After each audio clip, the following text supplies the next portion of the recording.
दोस्तों, हम सभी भगवान से कुछ न कुछ प्रार्थना करते ही हैं। प्रार्थना कभी हमारी खुशियों से जुड़ा होता है, तो कभी हमारे दुखों से। हर इंसान जो भगवान को मानता है और जिसके अंदर आस्था होती है, वो भगवान से प्रार्थना करता ही है। प्रार्थना करना हमें शक्ति देता है और अंदर से मजबूत बनाता है।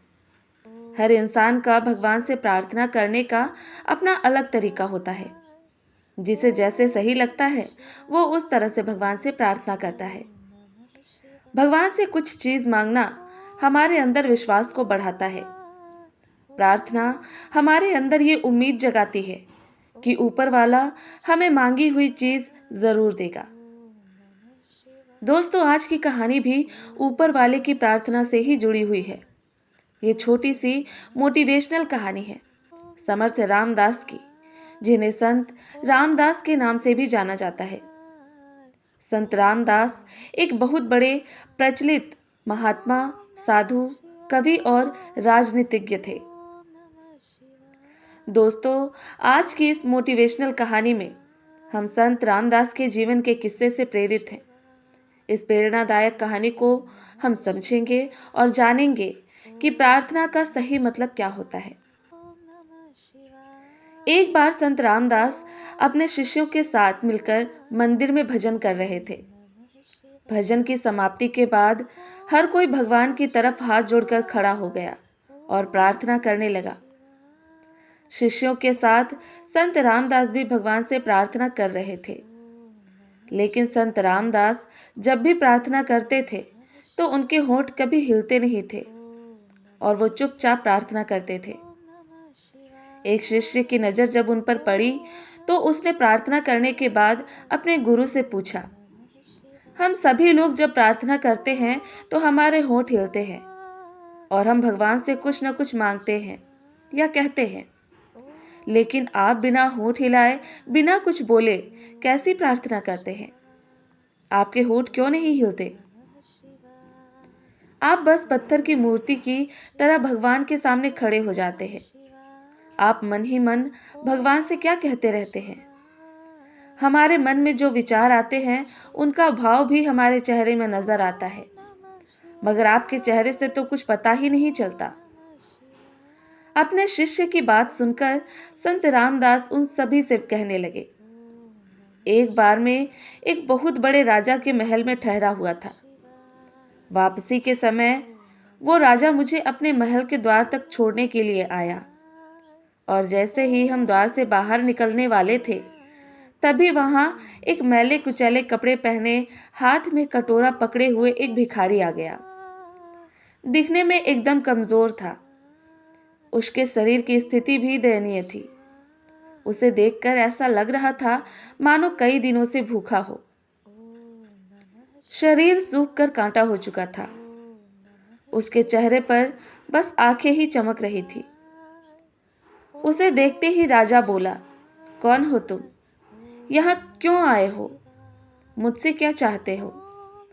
राजा के सवालों को सुनकर वो भिखारी बोला, हे राजन, मैं जिस हाल में आपके द्वार पर खड़ा हूं, अगर उसे देखकर भी आपको मेरी प्रार्थना का पता नहीं चल रहा है, तो फिर मुझे कुछ कहने और बताने की जरूरत नहीं है।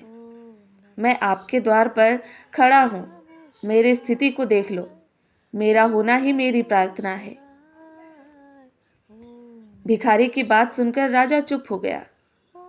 अपने सैनिकों को बुलाकर उसने उस भिखारी को खाना खिलाया, उसके नहाने धोने का प्रबंध किया, उसे नए कपड़े दिए और कुछ सोने की मुद्राएं देकर उसे विदा किया। संत रामदास जी ने आगे अपने शिष्यों से कहा, मुझे उस भिखारी की बात काफी अच्छी लगी और वो बात मेरे मन में बैठ गई। उस दिन से मेरे लिए मेरा राजा भगवान है। मैंने उससे कुछ कहना और मांगना छोड़ दिया है। मैं भगवान के द्वार पर जाकर खड़ा हो जाता हूँ, हाथ जोड़ता हूँ और बस चुपचाप रहता हूँ। मैं मानता हूँ कि वो देख लेंगे मैं क्या हूँ और मुझे क्या ही कहना चाहिए। अगर मेरी स्थिति कुछ नहीं कह सकती, तो मेरे शब्द क्या कह पाएंगे? अगर ऊपर वाला मेरी स्थिति नहीं समझ सकता, तो वो मेरे शब्दों को क्या समझेगा। मेरा उसके द्वार के लिए आगे खड़ा होना ही काफी है। उन्हें जो देना होगा वो दे देंगे। मुझे हर बार कुछ कहने या मांगने की जरूरत नहीं है। मेरा उनके सामने होना ही मेरी प्रार्थना है। संत रामदास की इस बात से उनके शिष्यों की जिंदगी का एक महत्वपूर्ण सबक सीख चुके थे। हम जब भी मंदिर जाते हैं या कहीं भगवान की मूर्ति या फोटो देखते हैं, तो हमेशा उनसे कुछ न कुछ मांगने लग जाते हैं। हमें ये लगता है कि जब तक हम भगवान से प्रार्थना नहीं करेंगे, तब तक वो हमें कुछ नहीं देगा। ऐसा सोचना शायद गलत होगा, क्योंकि भगवान वो है जो सब कुछ जानता है। उसके आगे हाथ जोड़कर खड़ा होना ही काफी है। आपके कर्मों के हिसाब से और आपकी जरूरत के हिसाब से वो आपको खुद ही सब कुछ वो दे देगा जो आपके लिए जरूरी है। हर समय भगवान के द्वार पर खड़े होकर कुछ मांगना जरूरी नहीं है। भगवान आपको जो कुछ भी देगा, वो सिर्फ आपकी प्रार्थना सुनकर नहीं देगा, बल्कि आपकी नीयत, आपकी ईमानदारी, आपकी मेहनत और आपके समय के अनुसार ही आपको देगा।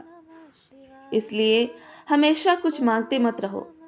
मन में ऊपर वाले को याद करते रहो और सब कुछ उन पर ही छोड़ दो।